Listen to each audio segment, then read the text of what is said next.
All right. So, hi, and welcome to this episode of Unboxing Women, where we explore why women in business are often called such a bitch.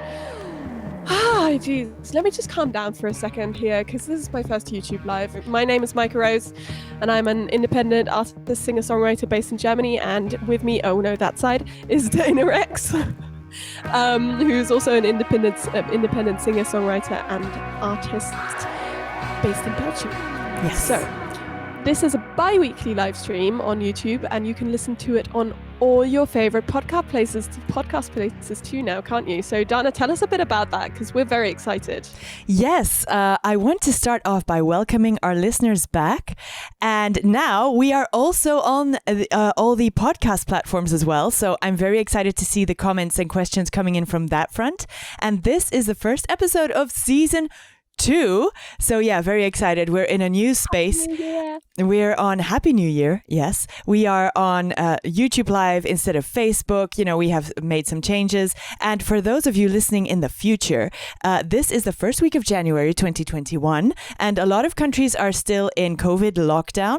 So yeah, it's kind of hard to explain, but the new year feels extra special this time, bringing us vaccines and new hope that we will be returning to some kind of normal in the next months.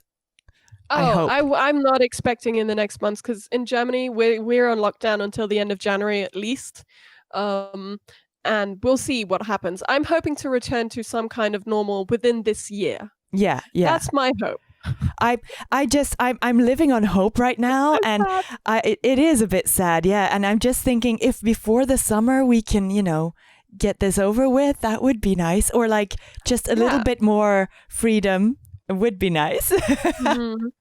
But I mean, it's also very important for both of us, but especially for you right now, because you're bringing out new music, right? Yes, I am.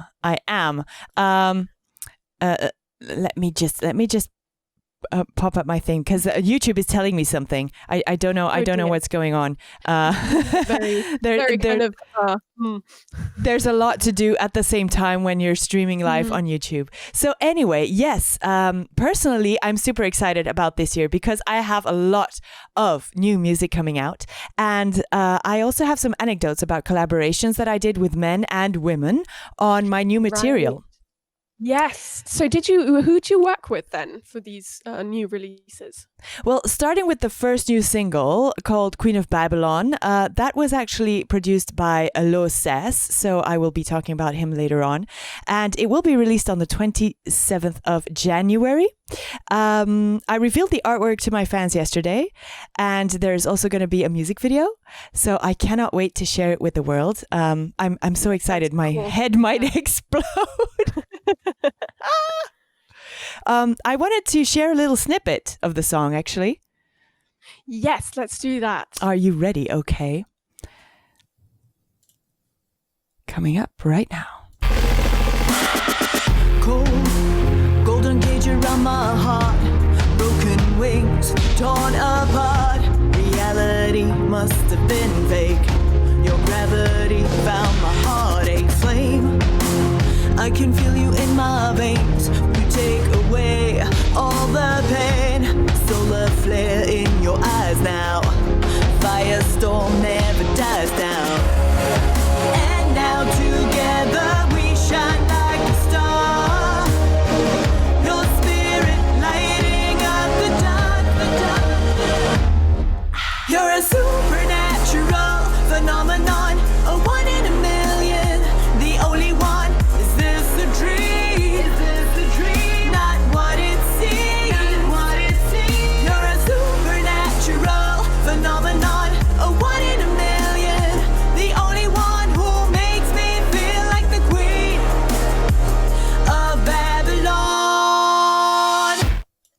There you go. That is the snippet.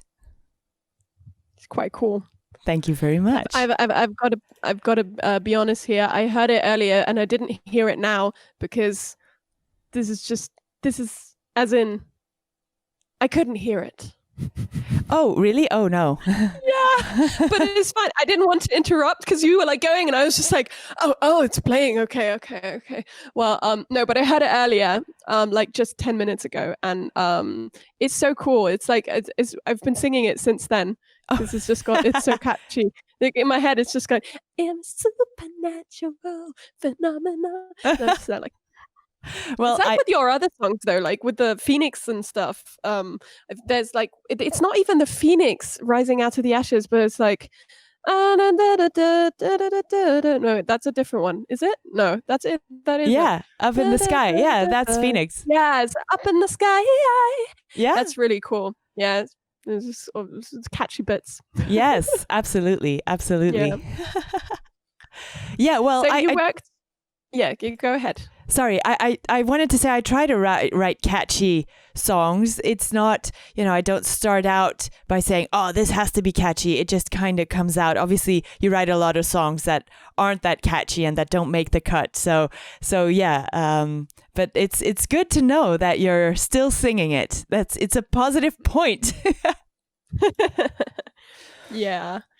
It's also the things that stick in your head. I think that's kind of a lot of songs that you just kind of think about the chorus or that one hook line, Yeah. which is why it's called a hook line. But like the verses, oftentimes you'll sit there and you'll be like, oh, which song is this? This sounds vaguely like familiar. And then the chorus comes along and you're like, oh yeah, I know this song. I love this song. And you're just there like, okay. Those are the moments. Those are the best moments. Yeah. So, yes, I wrote the song actually as an ode to my partner who helped me get over a prior relationship that ended badly. And he showed me that, being with somebody in an actual mature relationship could be so much more mature and fulfilling than anything that I had experienced before. And he really makes me feel special. And that in turn makes him, to me, a supernatural phenomenon. And so, yeah, it's a kind of ode to the man in my life, which actually is quite on topic. Thank you. He also loves what we're doing here with Unboxing Women, and that proves that white straight men can also be feminists and strive for equal rights for everybody. So, yeah. I really do love that in him, and he really helps me with everything. I mean, he encourages me to pursue my singing career and everything around that, and he helps me enormously with everything. So yeah, that was my ode to him. Yeah, it's really nice. It's interesting to see what songs come out of what personal stuff, because like all of my songs, or most of my songs, are written about personal just things I've been through in my life or people in my life, or there's the very fair few that I've written about more general topics, but it's interesting to see what comes out of it, and then it's even more interesting to see how you grow with that song throughout the years. Because you'll learn to look at it differently, like from year to year, and it's so cool because you just kind of you gain perspective, and you still kind of can look back and be like, this is how I felt in that moment. Mm-hmm. And yeah, absolutely. Nice. I mean, for a couple of songs that I had out already, the meaning changes. I mean, it doesn't change because you still. I think it's the depth of it that you realize yourself is like, wow, this actually had more sides to it than I realized at the time as well. Yeah, exactly. Yeah, it's interesting. Yeah. So before we get sidetracked here, because I've got a lot of things I could go off on, but I want to know about your producer and stuff, because we've been talking about looking for female musicians and female people in the music industry. And the question is, like, if there is someone, okay, so if we meet people who produce, and the people we meet are predominantly male, do we then go for the female just because she's a woman? or do we go look for, okay, who's the best, or who do I Yeah. want to work with? Or it's a little bit of a dilemma in a way, isn't it? Because you really want to work with women Yeah. to support them, really, most of Mhm. all. And then, but what if they don't do the stuff you want to do? So Yeah. Yeah, that's Yeah. a whole dilemma, isn't it? I mean, Queen of Babylon Yeah. was produced by Lo Cess, so he's not only a great producer, he's also my drummer on stage when I do my live show. Cool. Yeah. So he has two roles. He's a big part of my team, and collaborating with him has been very easy. Something you can't say about all white straight males that I've worked with before. So the fact that actually even the fact that all my producers up to now have been white straight males also reinforces the fact that we need more women in the business. And it's not for lack of trying, because 2 years ago, I went on a hunt specifically to find a female producer. And yes, there are some, and they're great. But I mean, they're not always as accessible to me, it seems. When they are at that level that they're really great, they have a lot of work, and I mean they have a waiting list. Also, I live in Belgium, which is still a straight white male stronghold. So locally, I haven't come across any females to work with yet, and I have Googled a lot. Okay. Yes. Oh, see, I mean, I have it a little bit better maybe because I live in Hamburg, which is probably, I don't know, how many people live in Belgium? A little over 11 million. Okay. So it's okay. No, but Hamburg I think is 1.7 million. I don't know. Maybe it's between. So I know it's a big margin, but somewhere between 1.2 and 1.7, something like that. But over a million, basically. Mm-hmm. So the potential of me having someone here to work with might be bigger. I don't know, because you live. Well, I don't know. I think it might have to do with how many artists or how many creatives are here. I don't want to underestimate that when we do have a prolific and successful female producer. I mean, most of our female producers, because there are some in Belgium, but they are artists themselves. So they're producing stuff like EDM or things like that, and they don't produce for other people or not for other people outside of their genre. Right. So that's the first hurdle. And then the second hurdle is because we are such a tiny country, once they are a little bit of, successful, they move away. They move to Amsterdam or they move to the UK or we even have a very well-known Belgian label which is called Pius, and it's not Belgian anymore. They moved to the UK years ago and it's there now. So you see, that's the thing.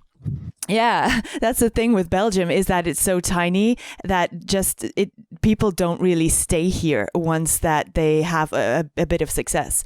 So yeah, that's kind of the issue with that. And obviously, I mean, right now with COVID and all the congresses being cancelled, I haven't really been able to network as much as I was planning to meet women to work with. And that's how we went. It was great at Reeperbahn. Yeah. In late 2019 when we met. But after that, the opportunities to meet people basically came to a stop in 2020. Yeah. And so, It's yeah. true.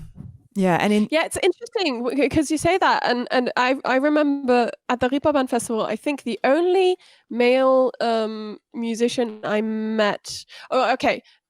Apart from the people from BIM, which is like a music college here, the only like musicians and people in the music industry I met, only one of them was male, and that was Daim, the partner of Soyo. Yeah. Right, so of Donata. So everybody else was women. I mean, I went specifically to stuff to meet women, but at the same time, that's crazy. Like, that's really cool. But was there a female producer? No, but I have met one since, like by accident. Well, there you go. That answers the whole question. So there were female people from the industry, but not producer. So, it's, I don't know. I mean, and in the end, you do work with the people who are good at what they do and who you know, and and whose work you like. And if they happen to be white straight males, then so be it at that point as well. You know, I always say the job is for the person that is competent for it. And if a guy fits the bill at that point, well, then yes. I think I would say this. It is very hard to put together a production that involves only female people in the entirety of the thing. So producing, mastering, instruments, vocals, etc., etc. Even if you do a video, like after that, videographers, actors, etc., etc., sound guys, sound people. Yeah. So it's very hard to do an all-female production, but it is not hard to do an all-male production. No. It is very easy to do an all-male production, and that, I think, is the distinction we need to make, basically. Yeah, it is.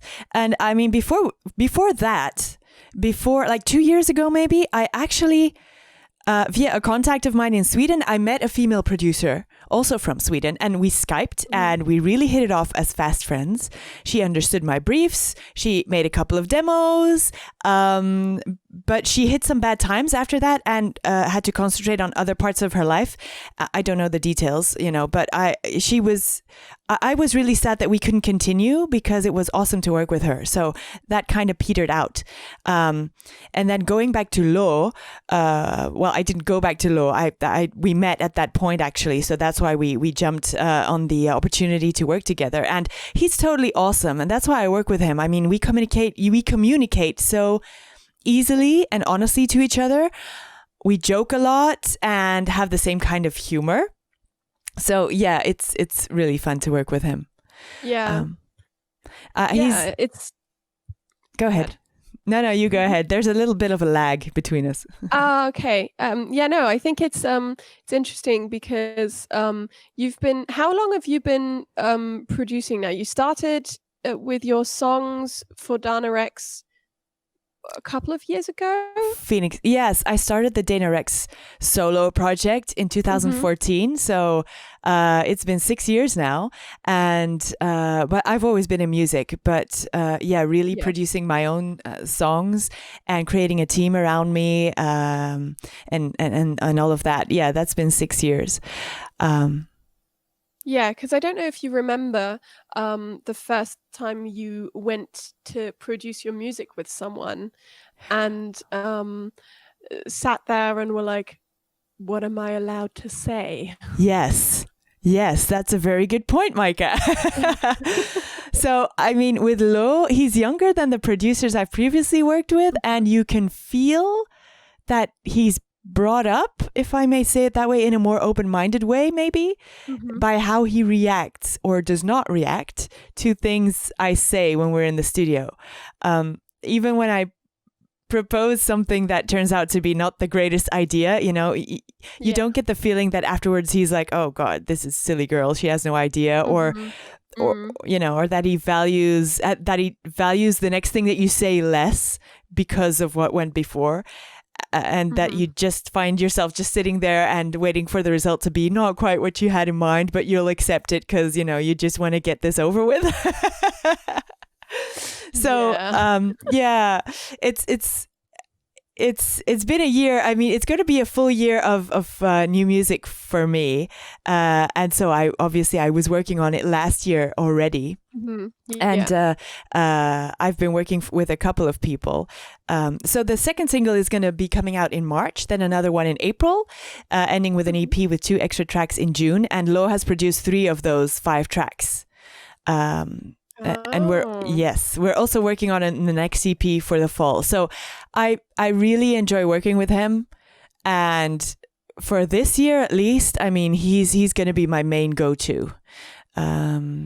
And also, for the live shows. When the live shows are back, he's my drummer. So he's going to be touring with me. Yeah. So another producer that I worked with for this EP is for the second single is Matt Parisi, who is a straight white male from England. And but he's from the same generation as Lo, and equally understanding and non-judgmental. Yeah. And See, I think that has a lot to do with ego, though. I mean, we all have ego.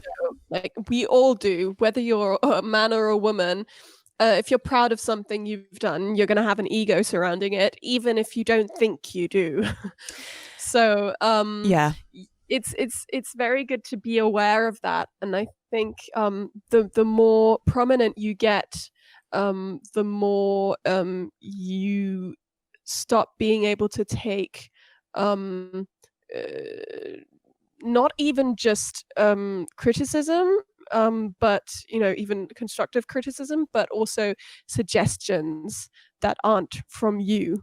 So I think a lot of times, well, I haven't experienced this myself, but I can imagine, and correct me if I'm wrong also in the comments, but I can imagine that if you are producing with someone who has an amazing portfolio with loads of big artists, and you're like a smaller artist, and you want your music to be a specific way, but then they come in and they're like, I want to do it this way and this way and this way, and then you say something and they're just like, no, or they get really annoyed or angry or something. I can imagine that happening more easily with someone who has a big reputation than someone who doesn't. You're absolutely right. I think it's not a blanket cover, though. No.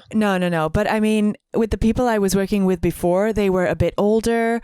They had, all the accolades as well. I mean, and it's a double-edged sword, because you're going to work with somebody who knows their stuff, who has had success before, and well, what do you do as a new artist, especially new to the process? I felt that I just, respectfully should sit there and listen to what they told me, aside from the fact that this is a man that's going to tell me what I should do. Obviously at that point, I had to find my sound. I was testing things out. I didn't really know anything about the business, so you have to learn a lot. And you're thrown in at the deep end, and you're working with these people, and then it's only in hindsight that you can say, yeah, I should have been more assertive. I should have, told them more what I wanted out of this or that song. But it's easy to say in hindsight when you're there.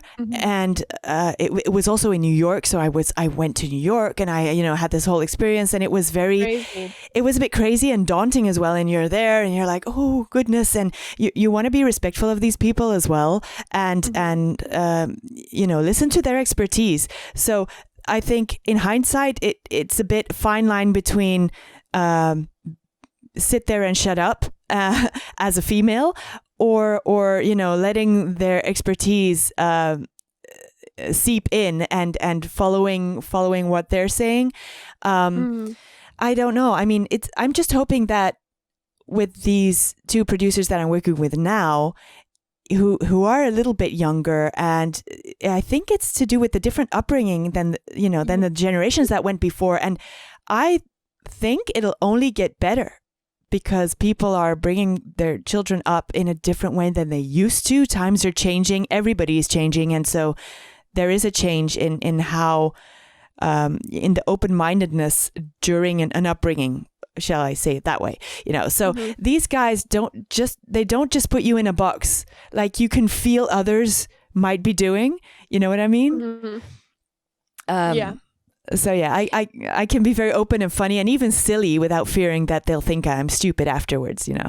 Yeah, that's always good. I mean, it's also always a little bit the line between working relationships and friendship relationships. Like, some people you have friendly relationships with, but are also a good working relationship, and some people you have a good working relationship with, but you're not really friends in that manner. Yeah. So that's also always a weird line to toe. But I mean, I guess it's always the best relationships, working relationships I have are the ones where I get along with the people in general as well. Yeah. Is that opens just kind of a mutual understanding and mutual respect that maybe isn't there for someone who's just like, all right, well, I'm working for you, and I'm never going to see you again after this. Yeah. Well, I don't know if it. I don't think, because the people I worked with before, I didn't do just one single with them either. So it's not like I did something and then ran. It's really just in hindsight that you think, okay, should I have said more? But that's, it comes from my insecurities as well of not knowing what the hell I was doing. Yeah.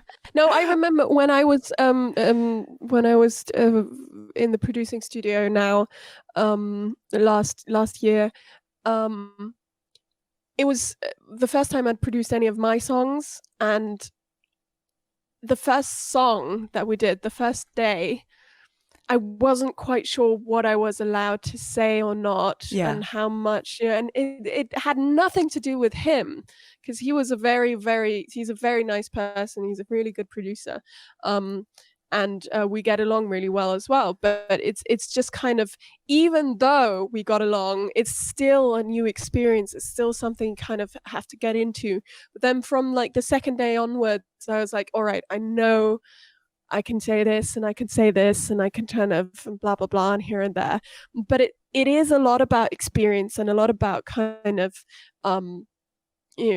believing that you have something worth saying, something that is like the input that is worth hearing, basically. Yeah, I think the trust factor, like you're saying, being kind of becoming friends first with the producer, it might have a big factor, because obviously I'm Lo and I are pals now. He's my drummer, so we've worked on a lot of stuff together. All the preparation of the live show, we've been working together for a good 2 years now. So now he's my friend, and I kind of can say to him whatever I want, and is it just like being with a stranger in the room and not really knowing what your place is, more than the male-female issue? It might be that. I mean, were you friends before with that producer, or did you become friends because of that? He's the life partner of my longtime vocal coach. So I'd seen him a couple of times throughout the years. I've never really talked to him for a long period of time before. I see. But I've known him, and he's trusted through my vocal coach, basically. Yeah. Okay. So you didn't really know him, and then after that first day, you kind of get to know him, and kind of a general level of trust because of, you call it a warm contact instead of a cold contact. Absolutely. Right? So it's kind of like, because I know someone I trust who knows him and trusts him, it was easier to kind of I get what you mean. Together. Yeah, I think all right. Once you get to know each other, I think that the first kind of day or 2 days, you're not only talking about music in the studio, but you're also talking about yourself and some stories and listening to each other and just getting to know each other. Yeah. So, I mean, and talking about collabs, Matt's wife is Australian. She used to be a professional opera singer performing at the Sydney Opera House for years.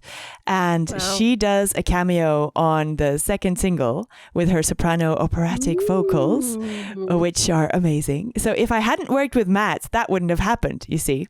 So that was a female collab. Yay! Yay! Right. We got there in the end. That's so cool. Yeah. So remind us again when your next single is coming out. Yes, it will be the 27th of January. And after that, 6 weeks after that, the second, 6 weeks after that, the third, 6 weeks after that, the EP. So a lot to look forward to. Yeah. Awesome. All right. So yes.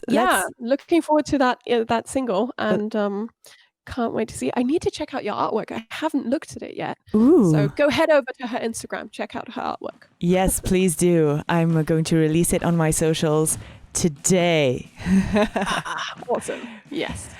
So I want to thank everybody for tuning into Unboxing Women, and be sure to connect with us on our socials, which you can find in the show notes. Send us a DM or let us know your experience with the hashtag, with the gender gap and key change, with the hashtag such a bitch. Join the movement and let's make some changes around here.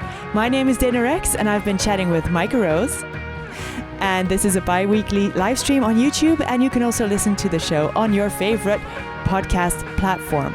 Yay! Yay! Podcast. We love that. Thanks again for listening, everyone. See you next time. Thanks for listening. Happy New Year. Bye. Bye.